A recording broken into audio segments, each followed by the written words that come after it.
ॐ तव कथामृतम्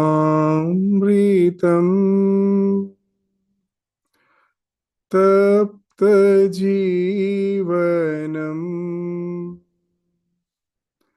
कविभिरीरितम्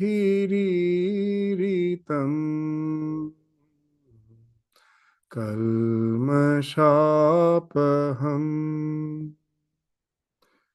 श्रवणमङ्गलम्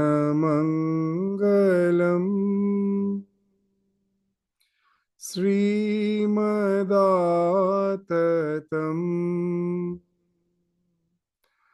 भुवि गृह्णन्ति ये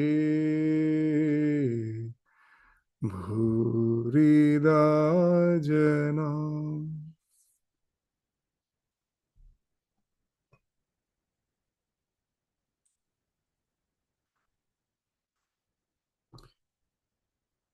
So the master with the Brahmo devotees. So Sri Ramakrishna's conversation continues with the Brahmo devotees. So the succeeding conversation is on the how to spiritualize the passions. We find a Brahmo devotee asking Sri Ramakrishna, we have passions like anger and lust. What shall we do with these? Master, direct the 6 passions to God. The impulse of lust should be turned into the desire to have communion with Atman. Feel angry at those who stand in your way to God. Feel greedy for him. If you must have the feeling of I and mine, then associate it with God. Say, for instance, my Rama, my Krishna. If you must have pride, then feel like Bibhishana, who said, I have touched the feet of Rama with my head. I will not bow this head before anyone else. So thus we find that's what Sri Ramakrishna is speaking of is not suppression, not subjugation, but sublimation. So we need not force the passions to be subjugated. We rather channelize them in such a way that they, instead of becoming the cause of our bondage, become the cause of our liberation. The same desire, the same passions, the Shararipu, the 6 passions, when we just direct them towards the divine, they, instead of binding us, can liberate us.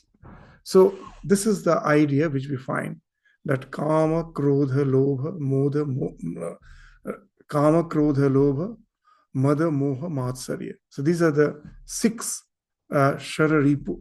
So we can convert them, we can transform them, we can redirect them to the divine. And by doing that, instead of subjugating them, forcefully trying to subjugate them, we can never forcefully subjugate our so-called the desires. As Sri Ramakrishna in some other context has given that example, that the scab which forms on the wound, when we have some wound, a scab forms over the wound. If we forcefully remove it, the wound lacerates. It gets aggravated. We have to allow it to fall off naturally. So similarly, the desires cannot be forcefully subjugated. Even we find in psychology, they speak of that by forceful suppression of the desires, it finds expression as various psychic aberrations. You have a lot of psychic distortions by that, which can be quite, what you say, that you may need some medical assistance, that it becomes something psychic. So that even here we find we too agree that you cannot forcefully remove them, but you can redirect them. And what's the way to do that? In our scriptures, very simply, they speak of Atmavat Deva Sevanam. That we will find that we do that in our day-to-day life. That whatever we like, we offer it to the divine and then have it as a consecrated food. If I like any fruit, say mango, for the season, for the first time when it comes, what I do, I like it. Instead of having it directly, I purchase it, offer it to the divine, and then have it. In the process, what happens? My greed gets converted into devotion. So when I'm having it, the thing which I like, that only I'm having it, but now it has become consecrated. I've offered it. It is a consecrated food. So with that, the devotion factors comes into picture. So that's how we can sublimate all the desires by associating it with the divine. And that's what Sri Ramakrishna is indicating here. So even we find that we say that if you construct a dam, nowadays we find that they don't encourage the construction of dams.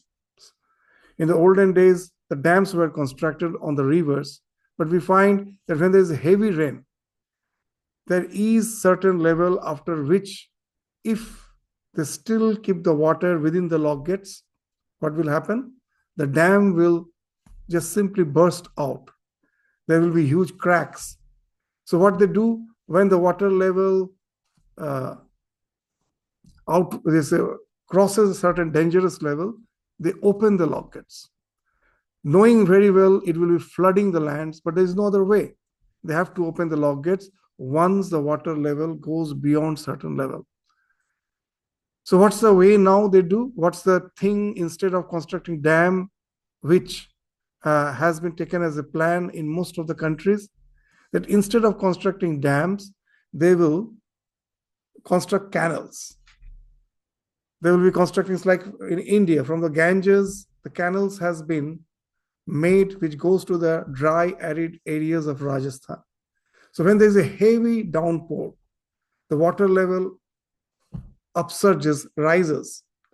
Then through those canals, the water goes to the dry, arid areas and make them fertile. So similarly for us, the so-called the devotion faculty is like the dry, arid area in our mind. So create those canals. That's Sri Ramakrishna used to say, more firiye dao. Change the direction, channelize them so that all this dry, arid areas of our mind can be irrigated, and that can result in our spiritual evolution. The same desire can help us to evolve spiritually. Now, after that, we find the Brahmo devotees asking some very, very subtle question. This question we find is really very difficult to answer. Sri Ramakrishna, of course, in his unique way, will be answering that question. The question itself is very interesting. Brahmo, if it is God that makes me do everything, then I am not responsible for my sins. It's a very pertinent question. If God makes me do everything, then I am not responsible for my sins.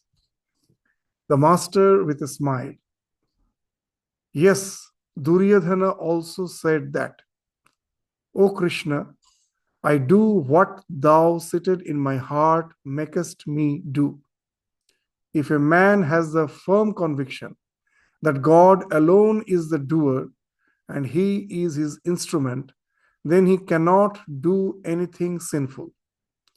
He who has learned to dance correctly never makes a false step. One cannot even believe in the existence of God until one's heart becomes pure. So this last line is very important. The other things we must still question, that what Duryodhana says seems to be correct. If God is making us do everything, then it is God who is responsible for all the actions. So that's what she's saying. Yes, Duryodhana also said that, O Krishna, I do what thou seated in my heart makest me do. Now, after that, Sri Ramakrishna is saying something, we may find that still we can raise some question. What he's saying, if a man has the firm conviction that God alone is the doer and he is the instrument, then he cannot do anything sinful. But the question still remains. The one who doesn't have that firm conviction that God alone is the doer, and he's the instrument, then is it not that the God is still doing it, though he's ignorant about it?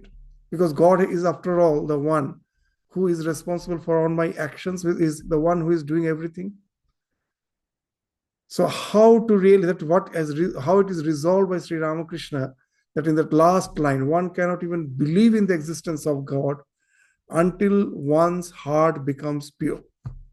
So yes, it is true that it is God who is doing everything. It is God who has, by his own will, has created ignorance. It has created ignorance. So now, how we can understand this? That Swami Vivekananda, in one of his lectures, says a very nice thing. What he's saying? That with my eyes I can see everything, but I cannot see my own face. To see my own face, I need a mirror.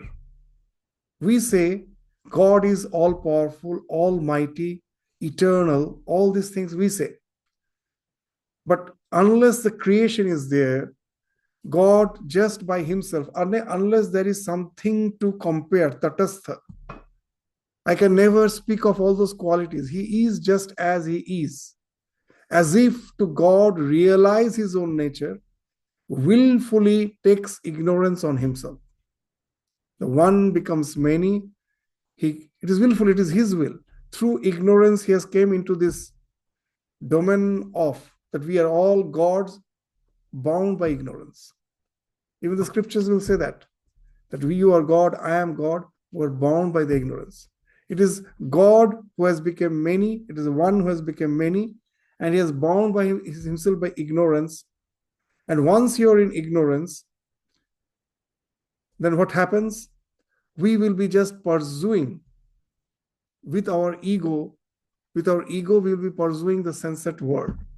Once the ignorance dawns in, I forget my real nature. I, with my limited sense of individuality, will be in pursuit for the sensate pleasures of life. And from that, all the so-called the sins originates from ego. If the ego is not there, the sin cannot be there. Is it not God's will? Yes, it is God's will. It has happened. But at the same time, the plan of the universe is such, the more you react, the more you interact with the world with your ego, it is going to entail in suffering. The more the ego is concretized, the more intense is the suffering.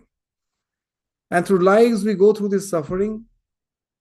And in the process, it is again in the plan of the divine. A time comes when we are totally frustrated with all this suffering. We turn around. And then the process of purification starts. And this process of purification at last enables me to understand in retrospect that it was the divine who was doing everything.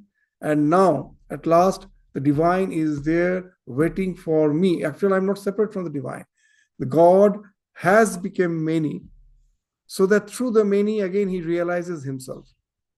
This idea I find very interesting. So many times we have related, can be to a certain extent comprehensible, can be understood with the Bible story of the prodigal child. There was the story of the prodigal child, that a rich man had two sons. He had two sons. The eldest son was obedient. He was always cooperating with his father, he was obeying him. But the young one, he wanted to be independent. His father was rich, and now he started claiming his inheritance. You give me my inheritance. I want to live freely, separate from you. I want to live an independent life. Please give me the share of my inheritance. As he was insisting, so at last the father agreed, had to agree. He has to yield to his son's insistence. So he gave him the share of his inheritance. With that, the son left his parental house, went somewhere else, started living a free life But as he was not a very responsible person, he was licentious. He started spending the money in all sorts of sunset things, and in no time he became a pauper. There was no wealth left, and now there is no way out. There's no way out for him than to go back to his father. But at the same time, he was afraid. He was full of apprehension that the father will kick me out the moment he sees me, because I have disobeyed him, I have wasted all his wealth. But as there is no other way, with all the fear, he starts approaching towards his father's village.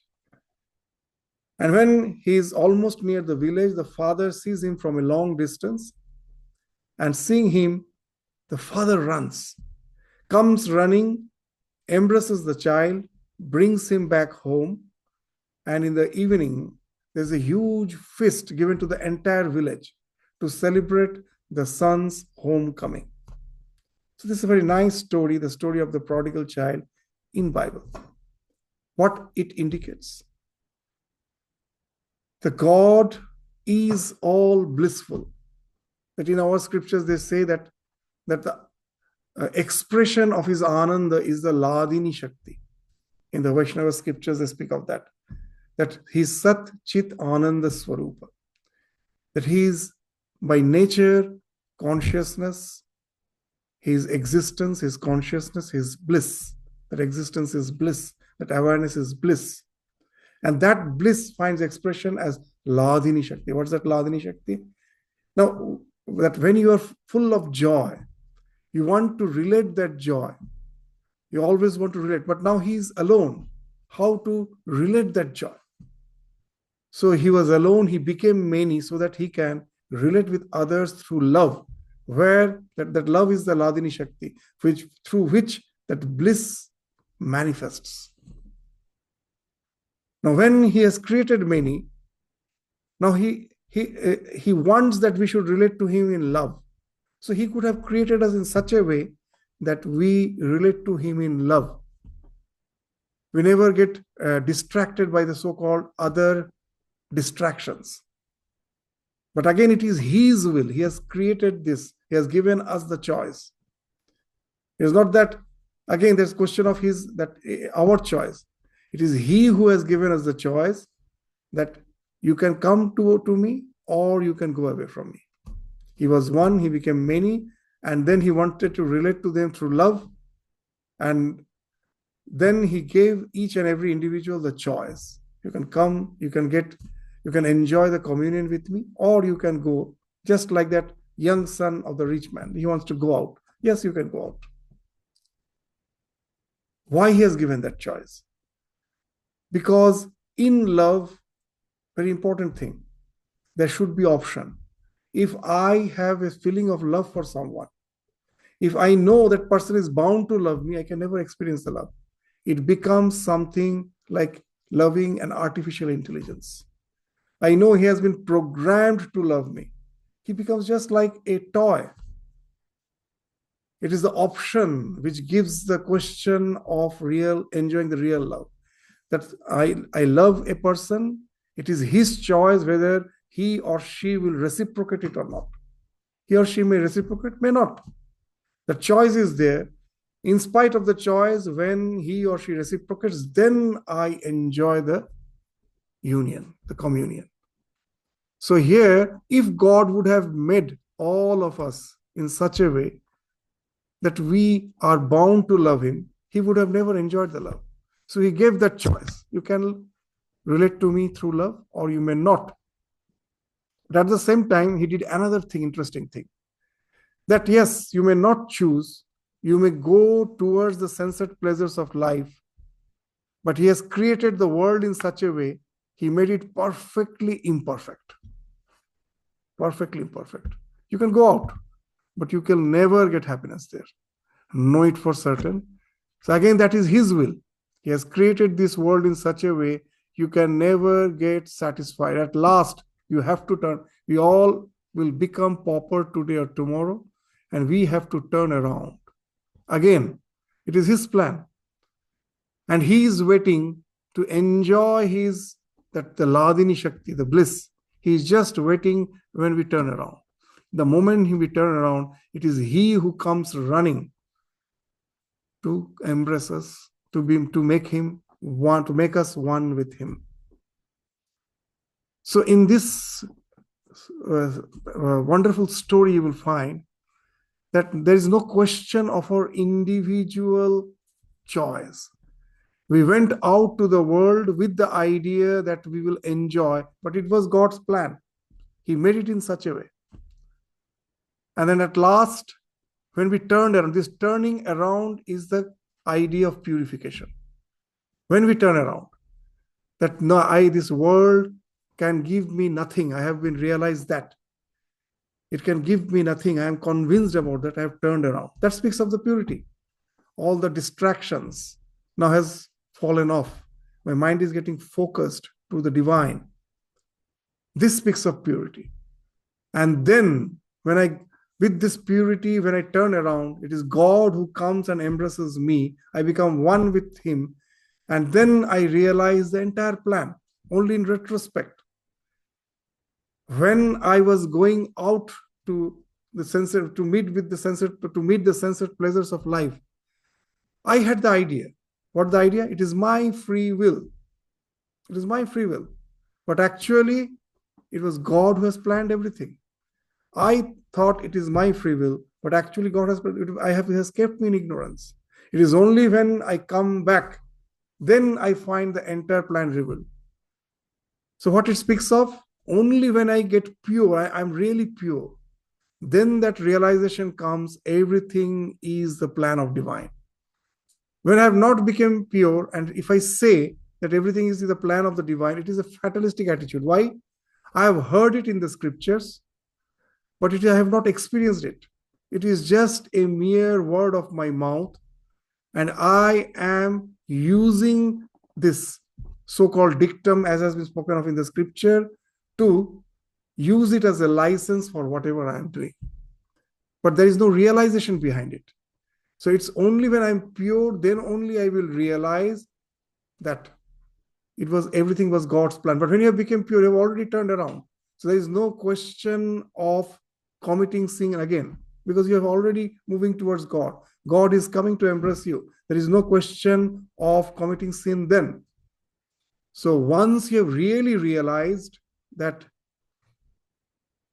everything is God's will, then you have already become pure. Then only you have realized. Before that, it is just a mere word of mouth. So that this is the idea. With this idea, now let's try to relate to this words which Sri Ramakrishna is saying. What he's saying? Yes, Duryodhana also said that, O Krishna, I do what thou sittest in my heart makest me do. If a man has firm conviction, but when that comes with purity, that God alone is the doer and He is the instrument, then he cannot do anything sinful. And then the next time what he's saying, he who has that one cannot even believe in the existence of God until one's heart becomes pure. Because till then, God, because of his ignorance, has given him the free will. He is doing whatever he wants. So only when he has turned around, when the purity has already ensued in his life, he has already started becoming purified, then that realization comes, when he sees everything in retrospect. Oh, how I was being fooled by my own ego, thinking that everything I am doing as per my plan, but it was nothing. It was God who was making me go through all those things, so that at last I realize what I realize, that there is no need for me just for fulfillment to go out to this external world. I'm already fulfilled. I'm already eternal. I'm already one with the divine. He has created this ignorance to go through this, that unless, that Sri Ramakrishna in some other context has said, that unless you are in darkness, you can never realize the importance of light. So unless you have gone through all this ignorance and all this suffering and all the sins, you can never realize the significance of the purity and illumination. So the state in which the divine is, to realize that if you are in that state, It is only through comparison. That's why in some biblical stories, a very nice example is given that there is a very transparent wall, a glass wall between the heaven and hell. Why? Because the one who is in heaven, unless they see the suffering which is going on in the hell, they can never realize that they are really leading a better life. It is by comparing, then only they can know. So unless we go through all these things, we can never realize the state in which we exist always, to be something which is supreme, which transcends all other states, all those transient states. There's nothing can be like that. To experience that, we go through this cycle. It is just like the reading of the book. That's Swamiji's example with which we started. He said that I can see everything, but I cannot see my own face. So what I do to see my own face, I need some mirror. So first, most probably, to see my own face, I go near a pond, which is, the water is murky, full of dirt. I just see my outline. I'm not satisfied. I cannot see my own face, clearly. And then I am search of some other pond, and then I find a pond which has transparent water. Now I am to a certain extent satisfied. I can see a much better image, but still it's not clear. Then I go on searching. Most probably then I find a shining metal plate. I see much better reflection. And most probably then I get a mirror, but it is full of dirt. I remove the dirt. And then the clean mirror, I see the exact replica of mine. So all these various mirrors are the various phases of evolution through which we are going. To know myself, I am eternal. But to know that I am eternal, I go through, just like that, seeing that reflection in the mirror. We are going through all these various phases. The sin is nothing but the murky water. The water itself is unclean. The mirror is unclean. Remove that, and then you can see your own reflection. So sin is all those dirt which has deposited on the mirror of your mind. So this process has to go. And when you are pure, when you have cleansed the thing, then only you know the entire plan. So when it has been said that everything is God's, if everything is God is doing, He's doing everything, then the question of, am I not responsible for my sin? That was the question. So if Sri Ramakrishna's answer in one word is, if you really realize that God is doing everything, you cannot commit sin. But when you say that God is doing everything, then I am not responsible for my sin, that's the question. Have you really realized that God is doing everything? Or is it a mere word? That's why Sri Ramakrishna throughout the scriptures again and again speaking of realization. Even in Vedanta, in Mundaka Upanishad, there is a small term called Nativadi, that one who has a realized soul, he is a Nativadi. Na Ativadi is a very important term. That when we speak of God, when we speak of anything related to God, we are all Ativadis. What is Ativadi means? Vada means speech. Ati means transcending. That our speech transcends our realization. The things which I haven't realized, it's just hearsay. I've heard from the scripture and I'm just repeating like a parrot. So those words are not coming from any realization. That's Ativada. But a man of realization is na Ativada. He is not speaking a single sentence whose the background of which, on the background of which his realization is not there. His all words are coming out from his realization. So such a person can never commit any sin. That's what they say. The one who is an adept dancer, he never has false steps. That's what he's saying in this conversation. That he who has learned to dance correctly never makes a false step. So this dancing correctly means what? He has already been purified. He's once been purified. Now he has already proceeding this direction has changed. He is now moving towards God. So the question of committing sin is no more there. We can understand it with so many, even from the psychological point of view, we can understand it with another example. What's that example? Just see at present, what's the condition of our mind? Lot of distractions. With lot of practice, I make it one-pointed. It's not easy. I try, I fail. Why? Because when with my conscious mind, I'm trying to keep my mind concentrated in one thought, I forget one thing. My subconscious mind is full of so many thoughts. Sarvartha. They pop up and they just break my concentration. So the conscious mind is very weak compared to the subconscious mind. So again and again, I'm trying, I am failing. Then the question comes, why should I try? Why should I try? If the subconscious mind is so strong, why should I try at all? I will never succeed. But another thing we have to understand, that how all those distractions have entered the subconscious mind. The gateway is the conscious mind. Today or yesterday or sometime in the past, I have thought all of them consciously. It is through the conscious mind they have entered. And previously, I thought them to be the way of life, all those distractions. And that's why I pursued them. There was nothing wrong in it. And that's why they have entered. Now somehow I have realized that to have communion with the divine is something which is the only desirable thing in life. So now I start concentrating my mind, trying to concentrate my mind on the God. But all these distractions which I have already accumulated, they won't leave me at peace. They're constantly coming up and trying to break that concentration. But as we told, all those thoughts have entered the conscious mind through the conscious mind. So though I fail, what I have to do? I fail, I am trying to keep my mind focused in one thought, I fail, again I try. How will it help?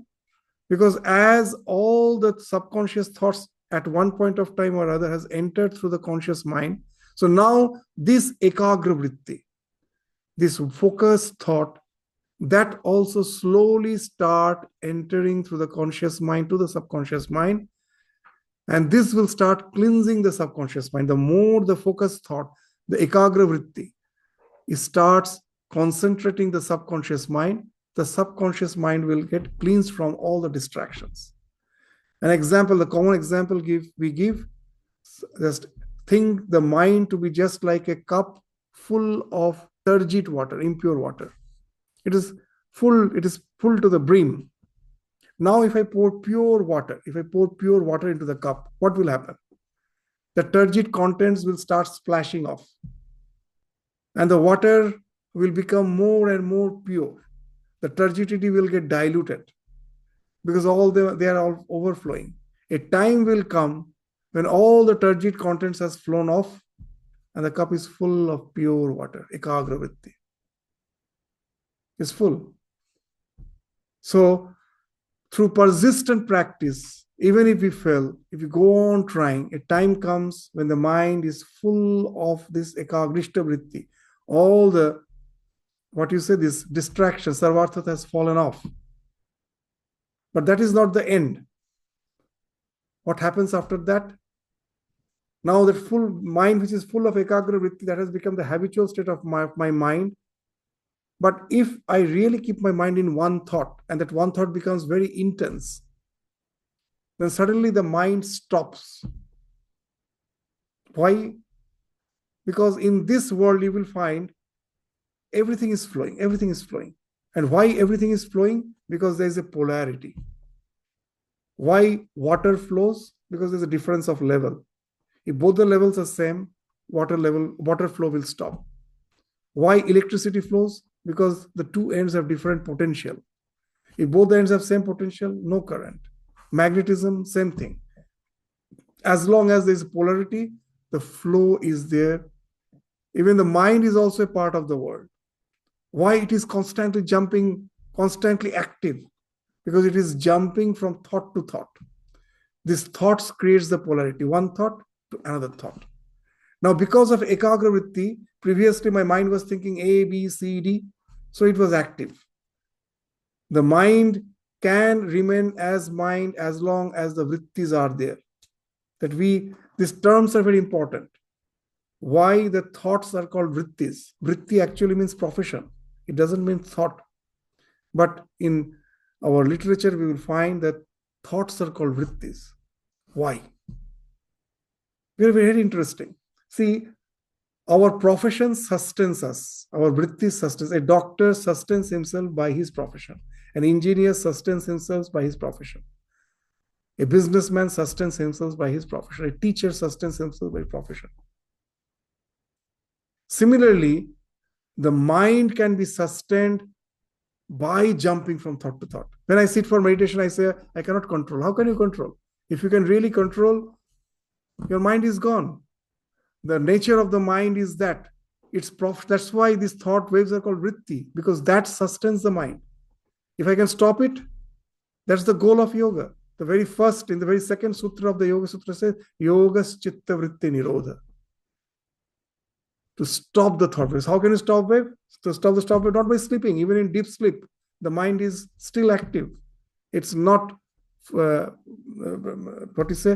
of vrittis. Vrittis are still there.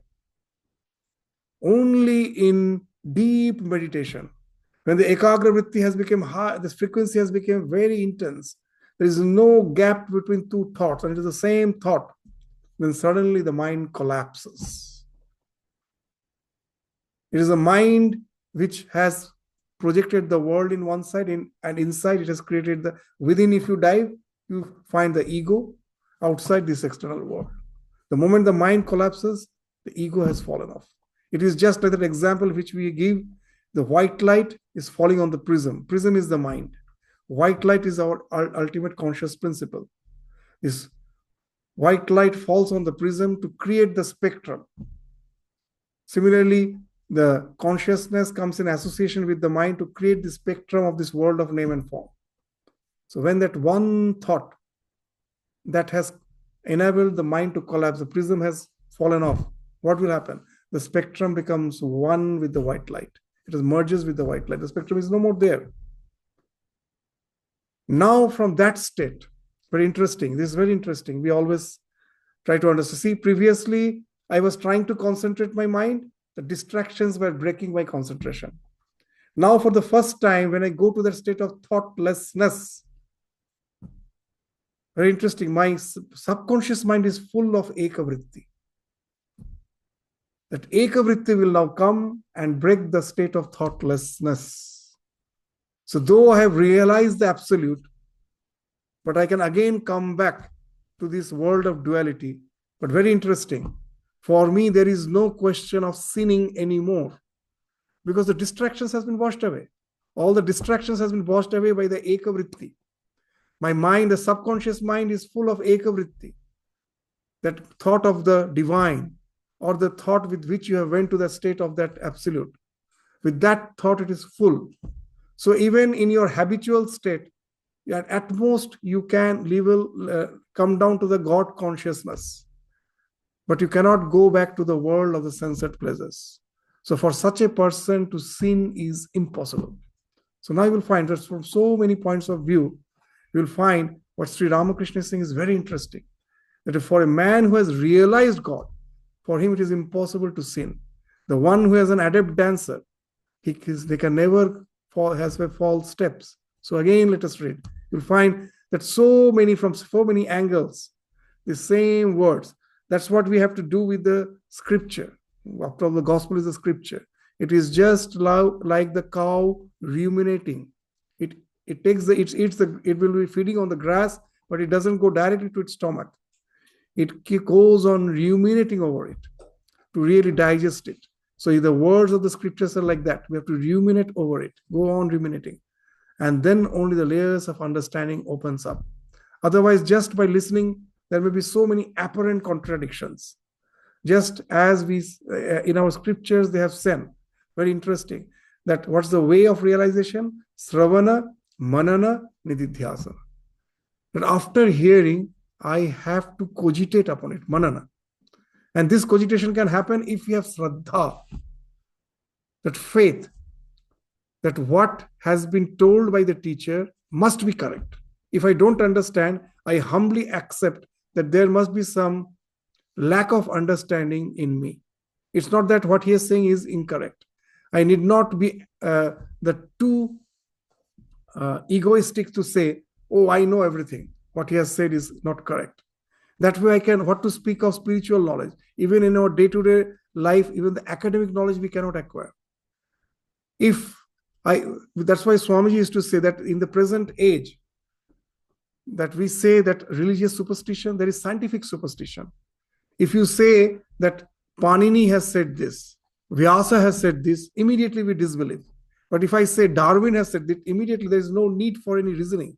Immediately, the Newton has said this, Darwin has said this, Einstein has said this. Immediately we believe. Isn't it a superstition? It's also superstition. But this type of superstition is required. Why it's required? That unless I have that initial faith, unless I accept the fact that it is the lack of my understanding, what they have said is not incorrect. It is I who am not, I do not have that proper knowledge yet to understand that. Then only that manana will start. Otherwise, manana won't start. At the very beginning, I will just simply reject them. Manana can happen, that cogitating upon what I have heard can happen only if you have Shraddha. And when you cogitate upon it, then you can come to an intellectual understanding.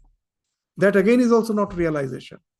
It is just like an intellectual understanding. What's the intellectual understanding? When we read in the textbook about mirage, and we think we have understood. That when in a hot day I am passing through the street or through the desert, I see a huge reservoir, it is not there. Intellectually, I have understood. But for the first time when you're in the desert, and if you see that huge reservoir, be certain about it, you will be dragged by it. Because for the first time you are seeing, intellectually have conceived, but you have never realized. So you will be dragged by it, you go, and then suddenly you find it has vanished, then the realization comes. Oh, achha, it was. So from the next day, there is no question of committing that same mistake. You will be dragged by it. Because now the realization has dawned in. You have really realized.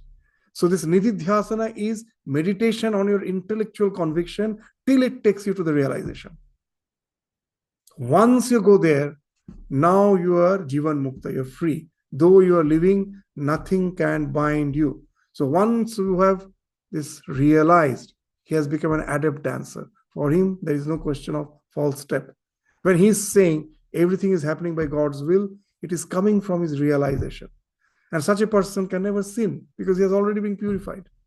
So just see these few words, though it may appear to be apparently as a bit incongruous, but actually not a single sentence Sri Ramakrishna is saying which is beyond our understanding or reason, if we really properly try to reason. That's why Swami Vivekananda used to say that ultimate realization is beyond reason. But we have to take the help of reason to have an idea of that, then only it can take us there. So that's why we're using this reason to see that whether in any way we can find any incongruity in his words. No, there's no. Very just spontaneously, as he has realized the truth, what he's speaking is coming from his realization. So there can never be any incongruous words. What he's saying is just plainly a truth and truth alone. So simply it is coming out. So let me read these lines once more before we proceed. Yes, Duryodhana also said that, O Krishna, I do what thou seated in my heart makest me do. If a man has a firm conviction that God alone is the doer and he is his instrument, then he cannot do anything sinful. Firm conviction, he has realized. He who has learned the dance correctly never makes a false step. One cannot even believe in the existence of God until one's heart becomes pure. So now let us proceed to his next conversation. Sri Ramakrishna looked at the devotees assembled in the worship hall and said, it is very good to gather in this way, now and then, and think of God and sing his name and glories. But the worldly man's yearning for God is momentary. It lasts as long as a drop of water on a red hot frying pan. So this again words. It may appear to be very simple, but he's connecting two things. What's the thing? That it is very good to be in a congregation. It is very good to be in a Sankirtanam, but know it for certain that the spiritual, that upsurge which you get is very momentary.